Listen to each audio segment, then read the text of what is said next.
ओम शांति। आज 23 जुलाई 2024 की बाबा की साकार मुरली है। मुरली के महावाक्य हैं, मीठे बच्चे, तुम्हें टाइम पर अपने घर वापस जाना है, इसलिए याद की रफ्तार को बढ़ाओ। इस दुख धाम को भूल शांति धाम और सुख धाम को याद करो। प्रश्न है, कौन सा एक गुह्य राज तुम मनुष्यों को सुनाओ तो उनकी बुद्धि में हलचल मच जाएगी? उत्तर है, उन्हें गुह्य राज सुनाओ कि आत्मा इतनी छोटी बिंदी है, उसमें फॉरएवर पार्ट भरा हुआ है, जो पार्ट बचाती ही रहती है, कभी थकती नहीं। मोक्ष किसी को मिल नहीं सकता। मनुष्य बहुत दुख देख कर कहते हैं मोक्ष मिले तो अच्छा है, लेकिन अविनाशी आत्मा पार्ट बचाने के बिना रह नहीं सकती। इस बात को सुनकर उनके अंदर हलचल मच जाएगी। ओम शांति। मीठे मीठे रूहानी बच्चों को बाप समझाते हैं। यह तो है रूहानी बच्चे, बाप रोज रोज समझाते हैं बरोबर इस दुनिया में गरीबों को कितना दुख है। अभी यह फ्लड शादी होती है तो गरीबों को दुख होता है, उनके सामान आदि का क्या हाल हो जाता है। दुख तो होता है ना, अपार दुख है। साहूकारों को सुख है, परंतु वह भी अल्पकाल के लिए। साहूकार भी बीमार पड़ते हैं, मृत्यु भी बहुत होती है। आज फलाना मरा, आज यह हुआ, आज प्रेसिडेंट है, कल गद्दी छोड़नी पड़ती है, घेराव कर उनको उतार देते हैं। यह भी दुख होता है। बाबा ने कहा है, दुखों की भी लिस्ट निकालो, किस किस प्रकार से दुख है इस दुख धाम में। तुम बच्चे सुख धाम को भी जानते हो, दुनिया कुछ भी नहीं जानती। दुख धाम सुख धाम की भेंट वह नहीं कर सकते।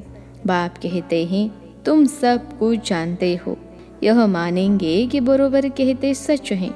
यहाँ जिसको बड़े बड़े मकान हैं, एरोप्लेन आदि हैं, वह समझते हैं कलयुग को अजून 40,000 वर्ष चलना है, बाद में सतयुग आएगा।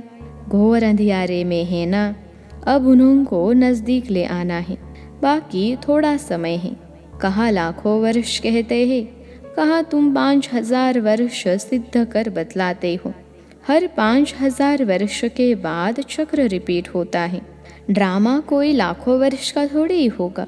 तुम समझ गए हो, जो कुछ होता है वह 5,000 वर्ष में होता है।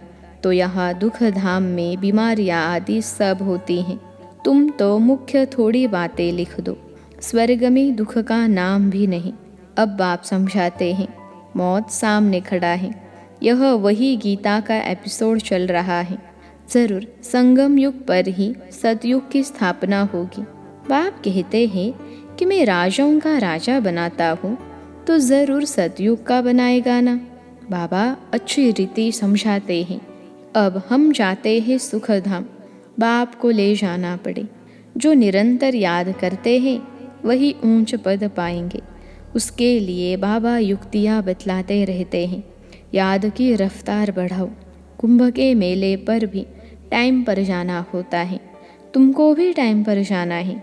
ऐसे नहीं कि जल्दी जल्दी जाकर पहुँचेंगे, नहीं, यह जल्दी जल्दी करना अपने हाथ में नहीं है। यह तो है ही ड्रामा की नोंद। महिमा सारी ड्रामा की है। यहाँ कितने जीव जंतु आदि दुख देने वाले हैं। सतयुग में यह होते नहीं। अंदर ख्याल करना चाहिए, वहाँ यह होगा। सतयुग तो याद आता है ना। सतयुग की स्थापना बाप करते हैं। पिछाड़ी में सारा नटशेल में ज्ञान बुद्धि में आ जाता है। जैसे बीज कितना छोटा, झाड़ कितना बड़ा है, वह तो है जड़ चीज़ें, यह है चैतन्य। इनका किसको पता नहीं है। कल्प की आयु लंबी चौड़ी कर दी है। भारत ही बहुत सुख पाता है तो दुख भी भारत ही पाता है। बीमारियाँ आदि भी भारत में अधिक हैं। यहाँ मच्छरों सदृश मनुष्य मरते हैं क्योंकि आयु छोटी है। यहाँ के सफाई करने वालों और विलायत के सफाई करने वालों में कितना फ़र्क है। विलायत से सारी इन्वेंशन यहाँ आती हैं। सतयुग का नाम ही पैराडाइज है। वहाँ सब सतो प्रधान है। तुमको सब साक्षात्कार होंगे। यह है अब संगम युग, जबकि बाप बैठ समझाते हैं, समझाते रहेंगे, नई नई बातें सुनाते रहेंगे। बाप कहते हैं दिन प्रतिदिन गुइया गुइया बातें सुनाता हूँ, आगे थोड़े ही पता था। बाबा इतनी बिंदी है, उनमें सारा पाठ भरा हुआ है फॉरएवर। तुम पाठ बजाते आए हो, तुम किसको भी बताओ तो बुद्धि में कितनी हलचल हो जाएगी कि यह क्या कहते हैं। इतनी छोटी बिंदी में सारा पाठ भरा हुआ है, जो बजाते ही रहते हैं, कब थकते नहीं हैं, किसको भी पता नहीं। अभी तुम बच्चों को समझ पड़ती जाती है कि आधा कल्प है सुख, आधा कल्प है दुख। बहुत दुख देख कर ही मनुष्य कहते हैं इससे तो मोक्ष पाले। जब तुम सुख में शांति में होंगे, वह थोड़े ही ऐसे कहेंगे। यह सारी नॉलेज अभी तुम्हारी बुद्धि में है। जैसे बाप बीज होने कारण उसके पास सारे झाड़ की नॉलेज है, झाड़ का मॉडल रूप दिखाया है, बड़ा थोड़े ही दिखा सकते। बुद्धि में सारी नॉलेज आ जाती है तो तुम बच्चों की कितनी विशाल बुद्धि होनी चाहिए, कितना समझाना पड़ता है। फलाने फलाने इतने समय बाद फिर आते हैं पाड़ बजाने। यह कितना बड़ा ह्यूज ड्रामा है। यह सारा ड्रामा तो कभी कोई देख भी न सके, इम्पॉसिबल है। दिव्य दृष्टि से तो अच्छी चीज देखी जाती है, गणेश, हनुमान, यह सब है भक्ति मार्ग के। परंतु मनुष्यों की भावना बैठी हुई है तो छोड़ नहीं सकते। अब तुम बच्चों को पुरुषार्थ करना है। कल्प पहले मिसल पद पाने के लिए पढ़ना है। तुम जानते हो पुनर्जन्म तो हर एक को लेना ही है। सीढ़ी कैसे उतरे हैं यह तो बच्चे जान गए हो। जो खुद जानते हैं वह औरों को भी समझाने लग पड़ेंगे। कल्प पहले भी यही किया होगा। ऐसे ही म्यूजियम बनाकर कल्प पहले भी बच्चों को सिखाया होगा। पुरुषार्थ करते रहते हैं, करते रहेंगे। ड्रामा में नोंद है, ऐसे तो ढेर हो जाएंगे। गली गली घर घर में यह स्कूल होगा। है सिर धारणा करने की बात। बोलो तुम्हारे 2 बाप हैं, बड़ा कौन ठहरा? उनको ही पुकारते हैं रहम करो, कृपा करो। बाप कहते हैं मांगने से कुछ भी नहीं मिलेगा, हमने तो रास्ता बता दिया है। मैं आता ही हूँ रास्ता बताने। सारा झाड़ तुम्हारी बुद्धि में है। बाप कितनी मेहनत करते रहते हैं। बाकी बहुत थोड़ा टाइम बचा है। मुझे सर्विसेबल बच्चे चाहिए। घर घर में गीता पाठशाला चाहिए। और चित्र आदि न रखो, सिर बाहर में लिख दो। चित्र तो यह बैज ही बस है, पिछाड़ी में यह बैज ही तुमको काम में आएगा। इशारे की बात है, मालूम पड़ जाता है बेहद का बाप जरूर स्वर्ग ही रचेंगे। तो बाप को याद करेंगे तब तो स्वर्ग में जाएंगे ना। यह तो समझते हो हम पतित हैं, याद से ही पावन बनेंगे और कोई उपाय नहीं। स्वर्ग है पावन दुनिया। स्वर्ग का मालिक बनना है तो पावन जरूर बनना है। स्वर्ग में जाने वाले फिर नरक में गोते कैसे खाएंगे? इसलिए कहा जाता है मन मना भव। बेहद के बाप को याद करो तो अंतमति सो गति होगी। स्वर्ग में जाने वाले विकार में थोड़े ही जाएंगे। भक्त लोग इतना विकार में नहीं जाते। सन्यासी भी ऐसे नहीं कहेंगे पवित्र बनो, क्योंकि खुद ही शादियां कराते हैं। वे गृहस्थियों को कहेंगे मास मास में विकार में जाओ। ब्रह्मचारियों को ऐसे नहीं कहेंगे कि तुम्हें शादी नहीं करना है। तुम्हारे पास गंधर्वी विवाह करते हैं, फिर भी दूसरे दिन खेल खलास कर देते। माया बहुत कशिश करती हैं, तो भी पवित्र बनने का पुरुषार्थ इस समय ही होता है। फिर है प्रालब्ध, वहाँ तो रावण राज्य ही नहीं, क्रिमिनल ख्यालात ही नहीं होते। क्रिमिनल रावण बनाता है, सिविल शिव बाबा बनाते हैं। यह भी याद करना है। घर घर में क्लास होगा तो सब समझाने वाले बन पड़ेंगे। घर घर में गीता पाठशाला बनाई, घर वालों को सुधारना है। ऐसे वृद्धि होती रहेगी। साधारण और गरीब वह जैसे हम जींस ठहरे।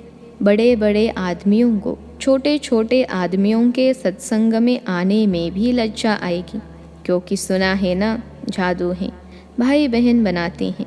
अरे यह तो अच्छा है ना, गृहस्थी में कितने झंझट होते हैं, फिर कितना दुखी होते हैं। यह है ही दुख की दुनिया, अपार दुख है, फिर वहाँ सुख भी अपार होगा। तुम कोशिश करो लिस्ट बनाने की, 25-30 मुख्य दुख की बातें निकालो। बेहद के बाप से वर्षा पाने के लिए कितना पुरुषार्थ करना चाहिए। बाप इस रथ द्वारा हमको समझाते हैं। यह दादा भी स्टूडेंट हैं, देहधारी सब स्टूडेंट हैं। टीचर पढ़ाने वाला ही विधेयी, तुमको भी विधेयी बनाते हैं। इसलिए बाप कहते हैं शरीर का भान छोड़ते जाओ। यह मकान आदि कुछ भी नहीं रहेगा, वहाँ सब कुछ नया मिलना है। पिछाड़ी में तुमको बहुत साक्षात्कार होंगे, यह तो जानते हो। उस तरफ विनाश बहुत हो जाएगा एटॉमिक बॉम्ब से। यहाँ के लिए है रक्त की नदियाँ, इसमें टाइम लगता है। यहाँ का मौत बड़ा खराब है। यह अविनाशी खंड है। नक्शे में देखेंगे हिंदुस्तान तो एक जैसे कोना है। ड्रामा अनुसार यहाँ उनका असर आता ही नहीं है। यहाँ रक्त की नदियाँ बहती हैं। अभी तैयारियां कर रहे हैं। हो सकता है पिछाड़ी में इनको बॉम्ब्स भी लोन देंगे। बाकी वह बॉम्ब्स जो फेंकने से ही दुनिया खत्म हो जाए, वह थोड़े ही लोन पर देंगे, हल्की क्वालिटी के देंगे। काम की चीज़ें थोड़े ही किसको दी जाती हैं। विनाश तो कल्प पहले मिसल हो ही जाना है, नई बात नहीं। अनेक धर्म विनाश, एक धर्म की स्थापना। भारत खंड कभी विनाश को नहीं पाता है। कुछ तो बचने ही हैं। सब मर जाए तो प्रलय हो जाए। दिन प्रतिदिन तुम्हारी बुद्धि विशाल होती जाएगी। तुमको बहुत रिगार्ड रहेगा। अभी इतना रिगार्ड थोड़े ही है, तब तो कम पास होते हैं। बुद्धि में आता नहीं है, कितनी सजाएं खानी पड़ेगी। फिर आएंगे भी देरी से। गिरते हैं तो फिर की कमाई चट हो जाती है, काले के काले बन जाएंगे। फिर वह खड़े हो न सके। कितने जाते हैं, कितने जाने वाले भी हैं, खुद भी समझ सकते हैं। इस हालात में शरीर छूट जाए तो हमारी क्या गति होगी। समझ की बात है ना। बाप कहते हैं तुम बच्चे हो, शांति स्थापन करने वाले। तुम्हारे में ही अशांति होगी तो पद भ्रष्ट हो जाएगा। किसको भी दुख देने की दरकार नहीं है। बाप कितना प्यार से सबको बच्चे बच्चे कहकर बात करते हैं। बेहद का बाप है ना। सारी दुनिया की इसमें नॉलेज है, तब तो समझाते हैं। इस दुनिया में कितने प्रकार के दुख हैं। ढेर दुख की बातें तुम लिख सकते हो। जब तुम यह सिद्ध कर बताएंगे तो समझेंगे कि यह बात तो बिल्कुल ठीक है। यह अपार दुख तो सिवाय एक बाप के और कोई दूर कर नहीं सकते। दुखों की लिस्ट होगी तो कुछ न कुछ बुद्धि में बैठेगा, बाकी तो सुना अनसुना कर देंगे। उसके लिए ही गाया जाता है, रीढ़ यानी भेड़ क्या जाने साज से। बाप समझाते हैं तुम बच्चों को ऐसा गुलगुल बनना है। कोई अशांति गंदगी नहीं होनी चाहिए। अशांति फैलाने वाले देह अभिमानी ठहरे, उनसे दूर रहना है, छूना भी नहीं है। अच्छा, मीठे मीठे सिखिलते बच्चों प्रति माता पिता बाप दादा का याद प्यार और गुड मॉर्निंग। रूहानी बाप की रूहानी बच्चों को नमस्ते। हम रूहानी बच्चों की सिखिलते रूहानी माता पिता बाप दादा को याद प्यार, गुड मॉर्निंग और नमस्ते बाबा नमस्ते। धारणा के लिए मुख्य सार पहली पॉइंट है, जैसे पढ़ाने वाला टीचर विधेयी है, उसे देह का भान नहीं, ऐसे विधेयी बनना है। शरीर का भान छोड़ते जाना है। क्रिमिनल आय को बदल सिविल आय बनानी है। दूसरे पॉइंट है, अपनी बुद्धि को विशाल बनाना है। सजाओं से छूटने के लिए बाप का व पढ़ाई का रिगार्ड रखना है। कभी भी दुख नहीं देना है, अशांति नहीं फैलानी है। आज का वरदान है, ब्राह्मण जीवन की नेचुरल नेचर द्वारा पत्थर को भी पानी बनाने वाले मास्टर प्रेम के सागर भव। ब्राह्मण जीवन की नेचुरल नेचर द्वारा पत्थर को भी पानी बनाने वाले मास्टर प्रेम के सागर भव। विश्लेषण है, जैसे दुनिया वाले कहते हैं कि प्यार पत्थर को भी पानी कर देता है, ऐसे आप ब्राह्मणों की नेचुरल नेचर मास्टर प्रेम का सागर हैं। आपके पास आत्मिक प्यार, परमात्मा प्यार की ऐसी शक्ति है जिससे भिन्न भिन्न नेचर को परिवर्तन कर सकते हो। जैसे प्यार के सागर ने अपने प्यार स्वरूप की अनादि नेचर से आप बच्चों को अपना बना लिया, ऐसे आप भी मास्टर प्यार के सागर बन विश्व की आत्माओं को सच्चा निस्वार्थ आत्मिक प्यार दो, तो उनकी नेचर परिवर्तन हो जाएगी। आज का स्लोगन है, अपनी विशेषताओं को स्मृति में रख, उन्हें सेवा में लगाओ तो उड़ती कला में उड़ते रहेंगे। अपनी विशेषताओं को स्मृति में रख, उन्हें सेवा में लगाओ तो उड़ती कला में उड़ते रहेंगे। अच्छा, ओम शांति।